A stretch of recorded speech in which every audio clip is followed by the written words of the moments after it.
नमस्कार, मी विजय चव्हाण. तुम्ही पाहतात आवाज लोकशाहीचा.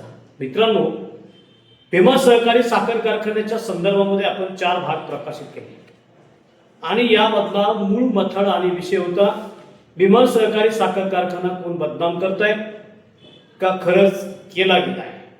ही वादळी चर्चा दौंड तालुक्यामध्ये गेल्या अनेक वर्षापासून सुरू आहे, पण ही उघडपणे बोलली जात नाही. ती दबक्या आवाजात होती. त्याचं कारण या तालुक्यामध्ये कुठली तरी दहशताची सावली ही नागरिकांच्या चर्चेवरती अतिशय घेट्या घालते. म्हणून लोक उघडपणे नाही पण दबक्या आवाजात बोलतात. म्हणून आवाज लोकशाहीच्या वतीने लोकांचा आवाज म्हणून आम्ही तुमच्यापर्यंत पोहोचवतोय. आता भाग 4 झालेत. 5व्या भागातली धक्कादायक माहिती तुम्हाला आम्ही सांगतो. भीमा सहकारी साखर कारखान्यानं गळीत हंगामाकरता काय काय केलं आणि काय नाही केलं ह्याची मोठी जंत्री आमच्या हातात आलेली आहे. 2014 साली, मित्रांनो परत एकदा ऐका, 2014 साली भीमा सहकारी साखर कारखान्याने देवळगाव गाडा, खुटबाव, दौंड शहर, पारगाव आणि खामगाव यासह चौफुला येथील धायगुडवाडी येथील जमिनीवरती 10 कोटीचं कर्ज दौंड येथील ICI बँकेतून घेतलेला आहे.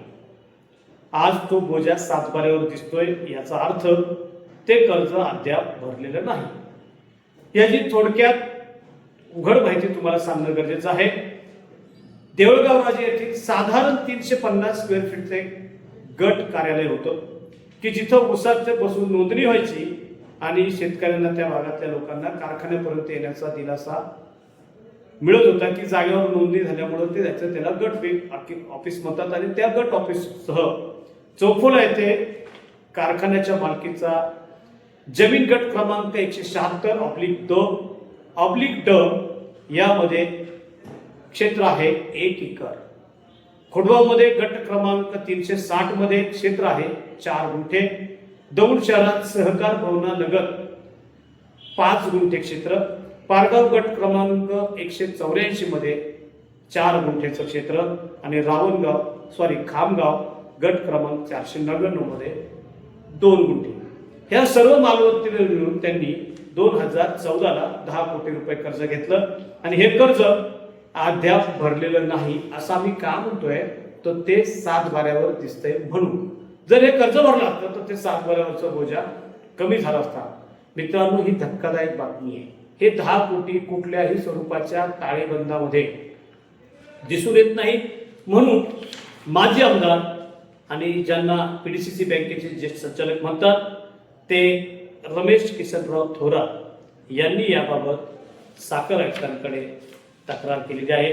आणि कारखान्याच्या संचालक मंडळाने सहकार कायद्यातील कलम 75/2, 75/2-3, 75/2-5 व 79 मधील तरतुदीचे पालन करण्यात कसूर करून कलम 146 ग, 146 के, 146 न व 146 प अन्वये अपराध केले असल्याचे कलम 147 ग, कलम 409 व 477 तसेच सध्याचे भारतीय न्याय संहिता 2023 चे कलम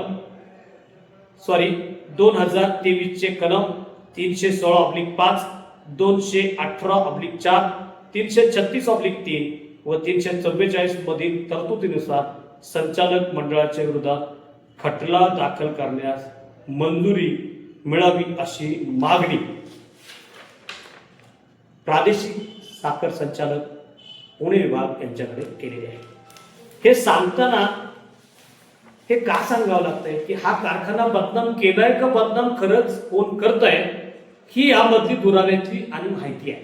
मित्रांनो, नुकतीच काल कारखान्याच्या बागेतला आग लागली आणि ही आग लागली की लावली यावर सुद्धा आता वादळी चर्चा सुरू झालेली आहे. हे बागेच्या आगीतून जरी धूर निघाला असला तरी यापूर्वी यवत पोलीस स्टेशनच्या FIR ने दिनांक 10/9/2021 जावक क्रमांक 6397/2021 मध्ये मी आपल्याला हे पत्र दाखवतोय. यानुसार भीमा सहकारी साखर कारखान्याच्या जळीत साखरेच्या संदर्भातला हा एफ-आय-आर आहे.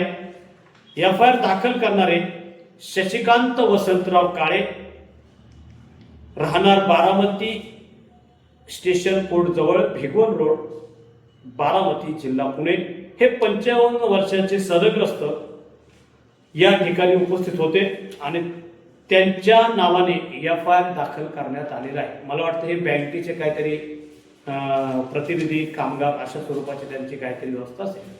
हे का सांगतोय की ज्यावेळी साखर जळाली अशा स्वरूपाचं चित्र निर्माण करण्यात आलं, त्याच वेळी या अहवालानुसार जिथं आम्ही डार्क मध्ये पिवळ्या अक्षरात जे लिहिलेलं आहे त्यामध्ये पोलीस निरीक्षक यवत हे असे म्हणतात की जिथं पोती जळाली होती त्याच्या उत्तर भिंतीपासून दक्षिणेकडे 15 फूट अंतरावरती 1 नंबर पिलर पासून तिरकस 6 फूट अंतरावर एक पांढऱ्या रंगाचे कॅन व त्याच्या शेजारी हिरव्या रंगाचे टोपण मिळून आलेले आहे. तसेच मिळून आलेल्या कॅनमध्ये पेट्रोल सारखा वास येणारा पिवळा लालसर रंगाचा पदार्थ आहे आणि हे कॅन त्यांनी त्या कामी जप्त करून ताब्यात घेतलेलं आहे. आम्ही असं का सांगतोय, हे आमचं मत नाही की साखर जळाली की जाळली हा प्रश्न ज्यावेळेस लोकांमध्ये चर्चेत येतो त्यावेळेस हा प्रश्न उभरतो की एफ-आय-आरच्या लिखामध्ये पोलीस निरीक्षक यवत असं म्हणतात, पोत्यावर पांढऱ्या रंगाच्या गोळ्याचे पाकिट मिळून आले. पूर्वेकडील साखरेच्या पोत्या शेजारी अर्धवट जळलेला भुस्यासारखा गड्डा मिळून आला. पश्चिमेस 25 फूट अंतरावर जमिनीलगत धूर निघत असलेला दिसत असून शेजारी काळपट रंगाचा द्रव पदार्थ साठलेला दिसत होता. शटर पासून 5 फूट अंतरावर पश्चिमेकडे काळसर रंगाचा द्रव पदार्थ असलेला दिसत होता. त्यामध्ये काही द्रव पदार्थ पुरावे कामी एका बाटलीत त्यांनी जप्त केले. हे आम्ही वाचून का दाखवतोय की जे गोडाऊन होतं या एफ-आय-आर मध्ये असं म्हणण्यात आलेलं आहे की तिथं कुठल्याही स्वरूपाच्या विजेच्या तारा, बटन अथवा सोय केलेली नव्हती. त्यामुळे ही साखर शॉर्ट सर्किटने जळाली असा या तपासामध्ये उल्लेख केलेला नाही.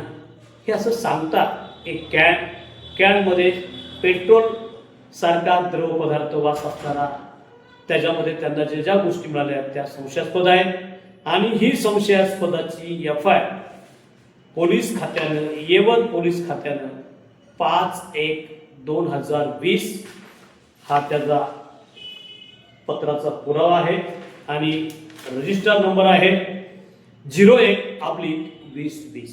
म्हणजे 2020 साली या कारखान्यावरती साखर जळाल्याचा एक मोठा गवगवा झाला आणि पोलीस पंचनाम्यामध्ये त्याच्या विरोधाभास निर्माण करणारी भूमिका मिळालेली आहे. काल बग्यात जळाली, अग्निशमन दलाचे बंब आले होते आणि तिथून खऱ्या अर्थानं एका वाहनाचा सुद्धा जळून खाक झाला असं चित्र सर्वांनी पाहिलेलं आहे. पण जळाला कशामुळे हा प्रश्न आता ऐरणीवर आलाय. म्हणून भीमा सहकारी साखर कारखान्यामध्ये जे जे घडतंय ते शंकास्पद आहे की खरंच घडतंय, याचमुळे चर्चेचा विषय होतोय. भीमा सहकारी साखर कारखाना हा बदनाम झालाय का कोण करताय? मित्रांनो, आपण इथेच थांबणार आहोत. पण आमच्या प्रेक्षक वर्गांना एक नम्र विनंती, भाग क्रमांक 6 मध्ये या पुढचेही धक्कादायक बातमी आपण प्रज्वलित करणार आहोत. जर तुम्ही नवीन असाल तर आबाद लोकशाहीच्या या चॅनलला सबस्क्राईब करा. संपर्कासाठी मी विजय चव्हाण 94 23 21 52 27 97 65 56 69 16. धन्यवाद. भेटू पुढील भागामध्ये, भाग क्रमांक 6.